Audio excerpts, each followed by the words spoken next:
Hey, this is just the gameplay videos for the Lilith Swarm deck I just made a video of. Here I'm probably going to be throwing back the Shadow Dancer because we're not going to need it early.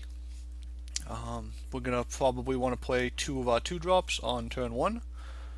I also throw back the Demonic Lore because Fae isn't um, a class with a lot of taunts, so I'm not too concerned with tossing anything around. They're mostly going to be going for minion combat like we are.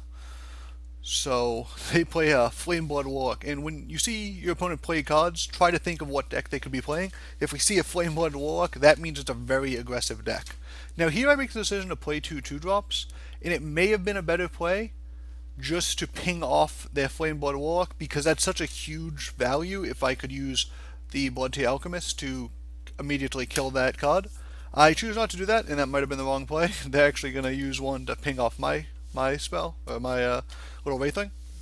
So they're going to be able to get a full clear here with the Cryogenesis and trading in um, their Flame Blood Warlock. Although actually they go face here, so I'm under a lot of life pressure at this point. We're both at 19, but they seem to have the more aggressive deck, so that's something that's a little bit concerning. So I'm probably not going to be wanting to go face with my general very often. So right now I'm just going to develop my Blood Moon Priestess in a safe position. This is a very defensive play, but I'm able to get a Wraithling immediately and kind of gain the board control, even though I'm getting low on life total, which is a little bit concerning against such an aggressive deck. And Fae has the Bloodborne spell Warbird, which allows her to deal 2 damage to anything in the general's column, which means my general is always going to be hit by that. Which means that I'm always going to be on a clock. You can't just be safe from Fae because she can hit anywhere. So, on my own turn, I'm just going to want to throw up some minions. So, I'm going to play the Blaze Hound to draw a card. She's at 6 cards, so when she draws a card, she doesn't get any cards. So it's just a 3 mana, 4/3 draw a card for me. So I'm going to just develop out as many minions as I can because she has no minions on the board and she just used her Bloodborne spell. I'm just developing these out because she can only attack one. So otherwise you're going to have to use spells to start killing off the other 3 minions because I have 4 total. So I make a little wall around myself trying to play safe. She decides to use a spell to bounce my Blazehound, which isn't a big deal. She spent 2 mana to bounce a 3 mana spell for me. She's not attacking my face, so I'm not under extreme pressure yet. She's going to develop a Crystal Cloaker, which is a 4/3 since we're still on my side of the board. These 2 creatures both have their infiltrate abilities. Right here, I realize the Blazehound's not going to be that helpful because I have more spells than I'm going to be able to play.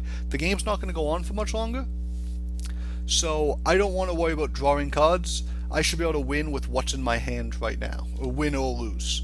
The game's just not going to go on long enough for me to keep needing to draw cards and play something that's not impacting the board. The game is now about board, it's not about cards.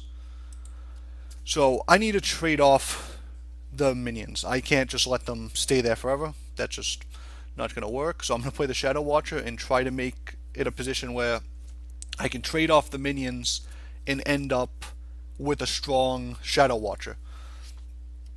It's going to threaten her life total because it's going to get up to a 6/6 right now, which is very powerful. And I can develop the Blood Siren and the Gloom Tracer.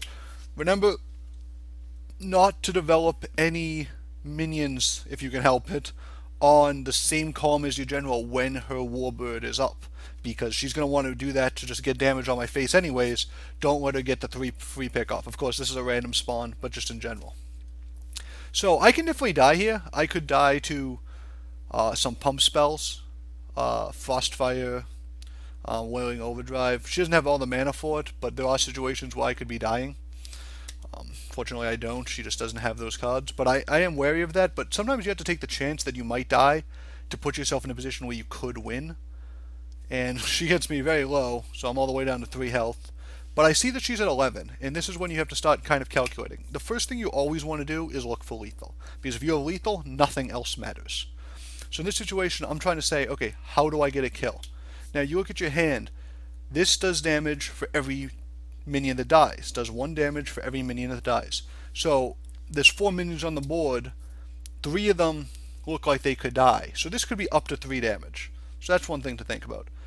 This does 2 damage for every minion I can use to attack her face. So I only have 2 in range, but this could be a possible 4 damage. This does an extra 2 damage for any minion that I can attack her face because of the opening gambit. So I can see that I have 3 plus 2 plus 2 plus 2, so 7, 9, 3 plus 4 plus 2 plus 2. So I have a kill right there.